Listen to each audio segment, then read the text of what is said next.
Welcome back everyone to the weekly Mailbox, your chance to ask me questions about absolutely anything you would like. Formula 1, Formula E, motor racing or anything in between, down to you. You can ask in the comments section, Twitter or Instagram, all that good stuff. But before we start today's episode, just a quick notice from me, only quick, don't worry.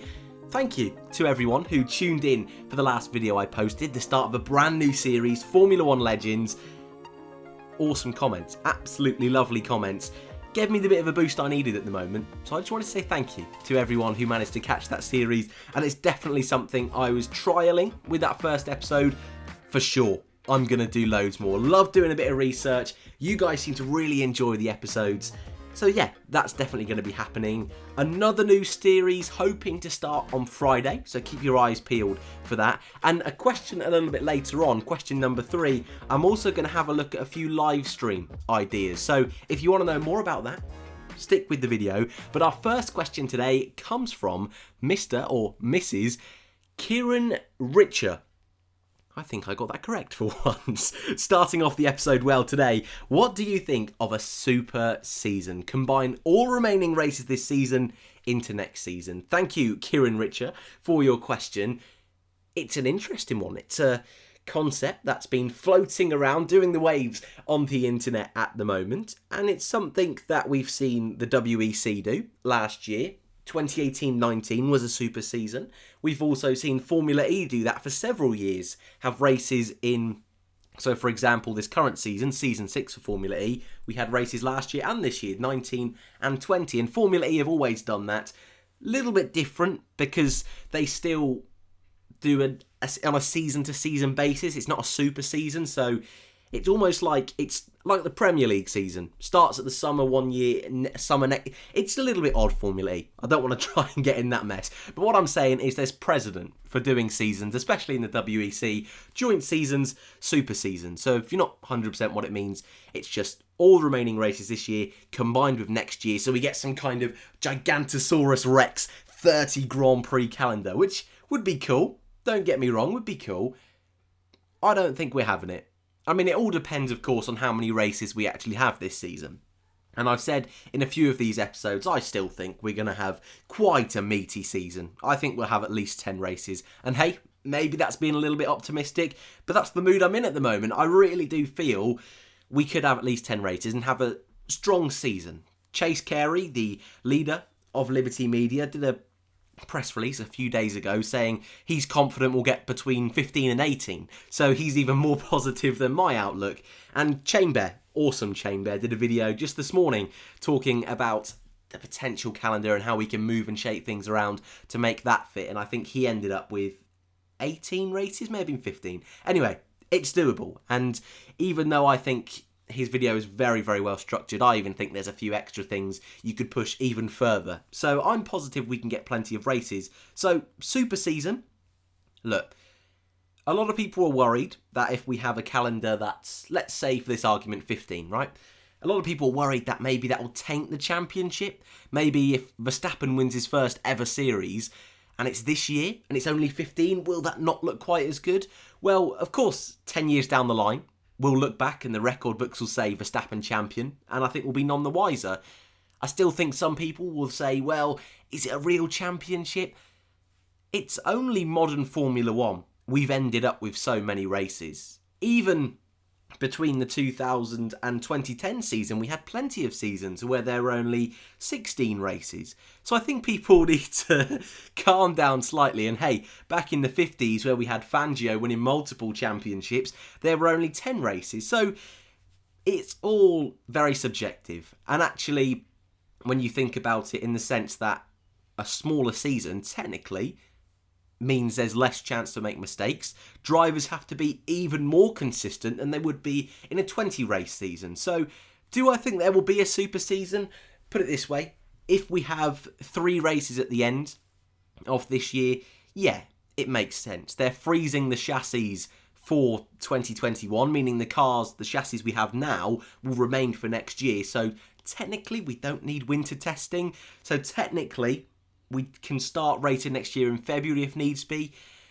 But it's all very, very difficult to move Grand Prix around, especially when you have circuits like Melbourne, circuits like Monaco, where they're street circuits. You can't just be closing races one weekend just willy-nilly. So it's a possibility for sure.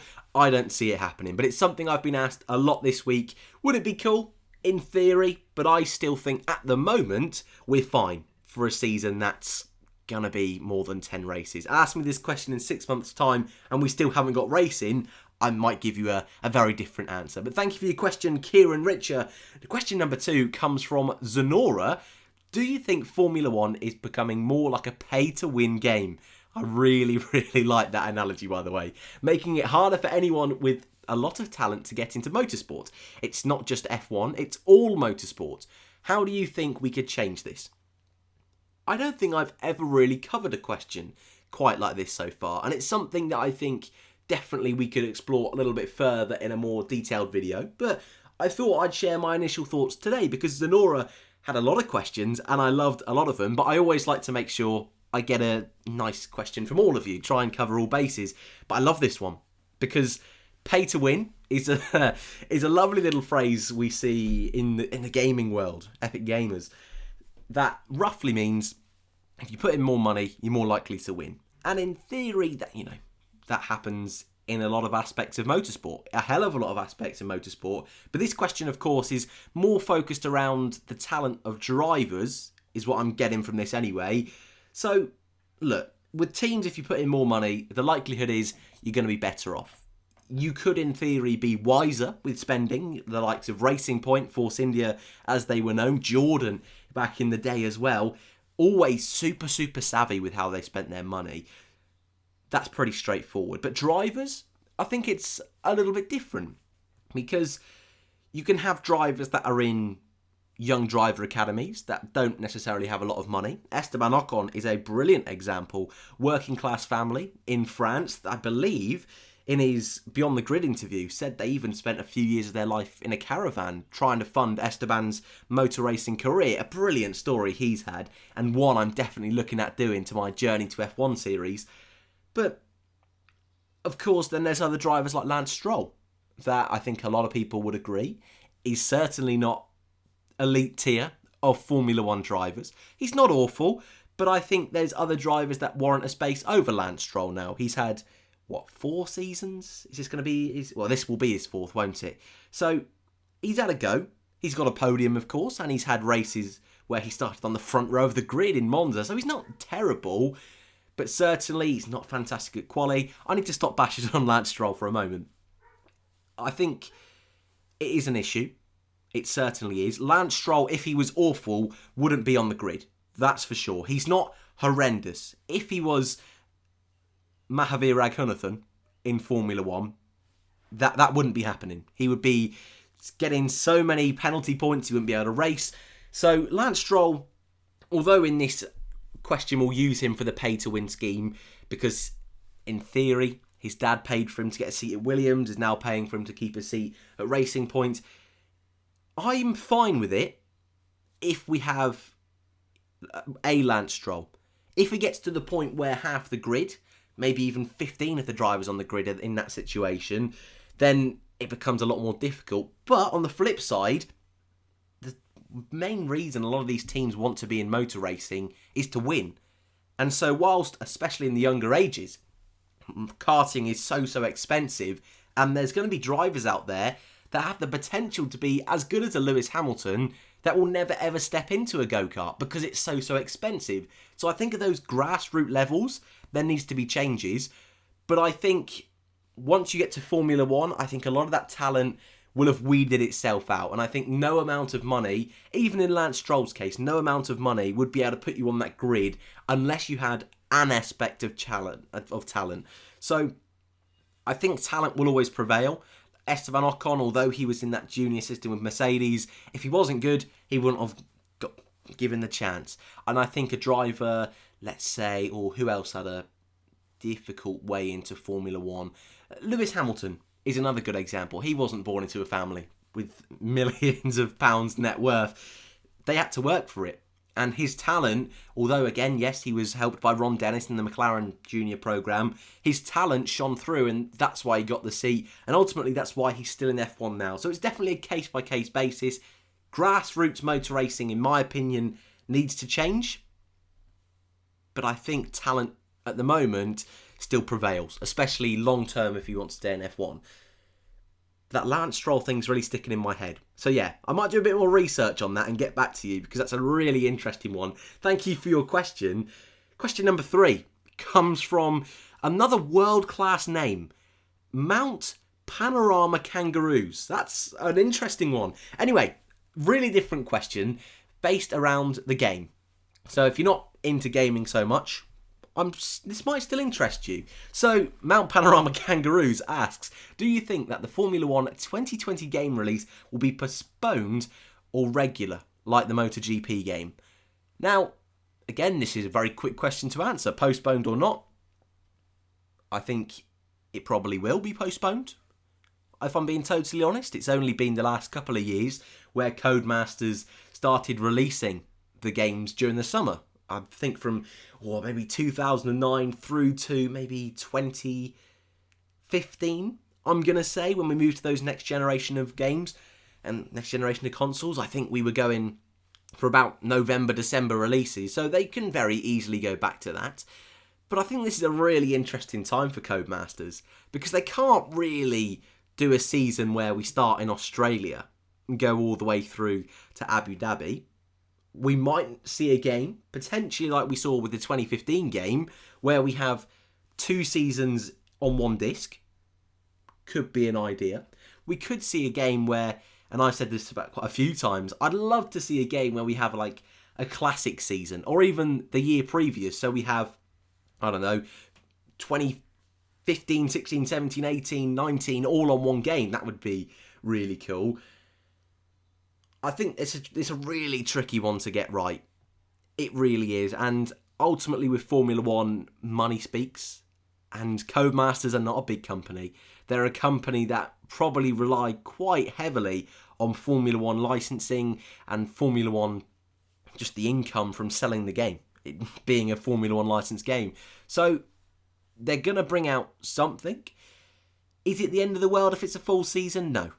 Definitely not. I still love the Formula 1 games. And I wanted to include this as well, because whilst I think the game will be postponed, a few of you have still been asking about some kind of live stream, about some kind of gaming content. And whilst I know a lot of you really aren't interested in that kind of thing, but I'm thinking maybe, because I've spoke in the past about doing a Mailbox live, trialling a few kind of chill out sessions, maybe on YouTube, maybe on Twitch. I'd rather do it on YouTube, but also I know a lot of you don't want to see that in your sub boxes, so we'll have a little look. And if you've got any thoughts on that, zing them below. I do read the comments, especially on this kind of thing, because I think it could be fun. I think it could be a way of me playing with you lot. Could be really cool. Letting me, beat you all would be lovely. Giving you an opportunity to beat me as well. So that could be cool, and it's really just now down to the fact, YouTube or Twitch. So I'll play with that over the next few days, and play with a few different ideas. But of course, it's something I'd enjoy, and maybe we could do it, I don't know, middle of the day. I don't think any of us are doing much at the moment anyway. So that's my ideas on that. So that's kind of why I included Mount Panorama Kangaroos question. So thank you for that one, and thanks for giving me the opportunity, boys and girls, for just letting me spitball my thoughts at you there. That was probably not what you came to this video for. So we'll move swiftly on to another Formula 1 question coming from Marcus. I believe Marcus has submitted a question before, so thank you, Marcus. Do you think that Racing Point / Aston Martin would continue the Mercedes concept into 2021? After all, the regulation changes have been delayed. Super duper question. Another one. I probably could sit here for a good half an hour or so, just nattering away to myself, talking about and trying to ration out in my head, because I think a lot of us coming into this year, when we first saw that Racing Point, were surprised for sure, but also thought, what an awesome idea. And for me, I instantly thought, well, by using, and if you're not quite aware, the Racing Point this year is practically last year's Mercedes in a pink livery, is pretty much what it is. And by doing that, technically they're going to save a lot of money on R&D, research and development, and in theory, they can get a car that they know is going to work pretty well. Of course, they still have to make it. It's not literally parts from Mercedes bought over. They have to still make it. But it's going to pretty much be as strong as last year's Mercedes, or a little bit worse, or a little bit better. There or thereabouts. They know it's going to work, is the basis of what I'm trying to say there.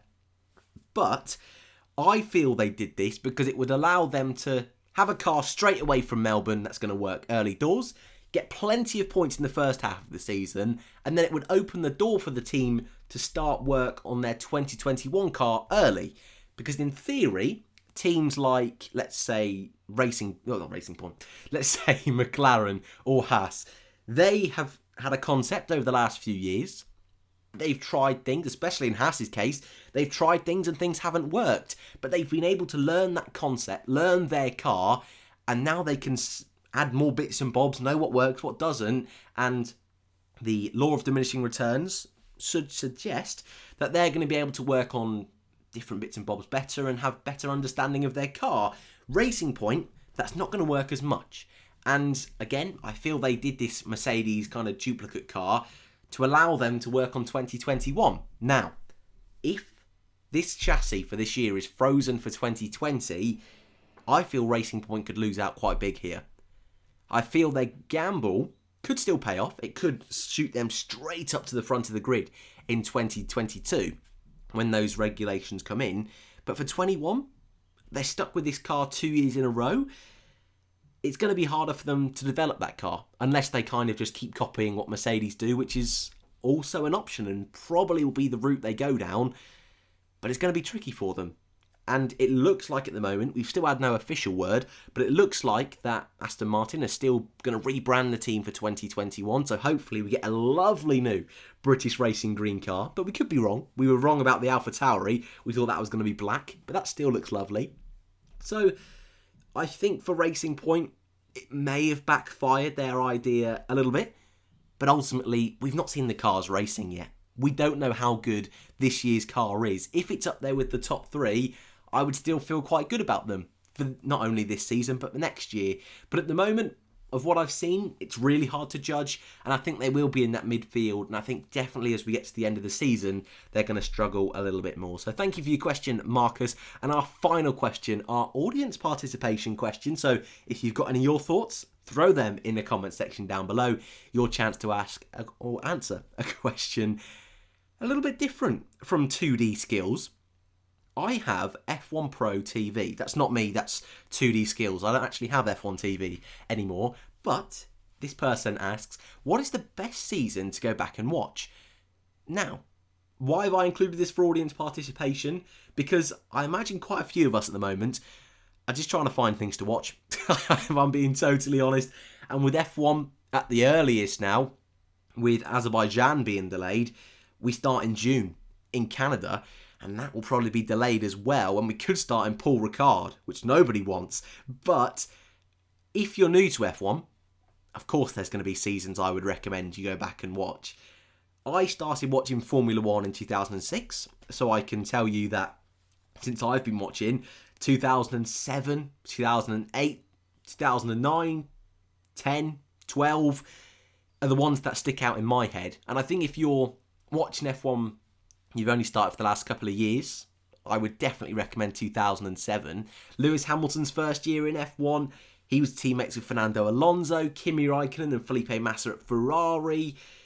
That was a really good season. Spygate, we also had, who else was in 2007? Rosberg, he was starting to really push those boundaries in the Williams, and I can't remember if it was 2008 he got his first podium. But anyway, I really enjoyed 2007. 2009, Brawn GP, one of my favourite F1 cars of all time. That was a super season. 2010, 4 different drivers going in to be champion in the last race. 2012, those 7 different winners in those first 7 races. Pastor Maldonado in a Williams won a race, so that's not a bad one indeed. Grosjean as well. He was up to some naughty things in 2012. But I'd love to know your thoughts. So if you're struggling to watch seasons, and especially I'd like to know from you guys, from my point of view, what seasons should I watch potentially before 2006? That'd be good. That'd be great to know. So leave your thoughts down in the comments below, and that is your lot for this week's weekly mailbox. Again, I've made it a little bit longer this week. I know for views doesn't really help, but I think at the moment Some of you are asking for longer form content. I'm happy doing that. So I'll stick with this for the moment, about 20 minutes, maybe a bit long, who cares at the moment. Anyway, I'll shut up. If you've got questions for next week's episode, comments down below, Twitter, Instagram, all that good stuff. Thank you very much for watching, and I hope to see you in the next one.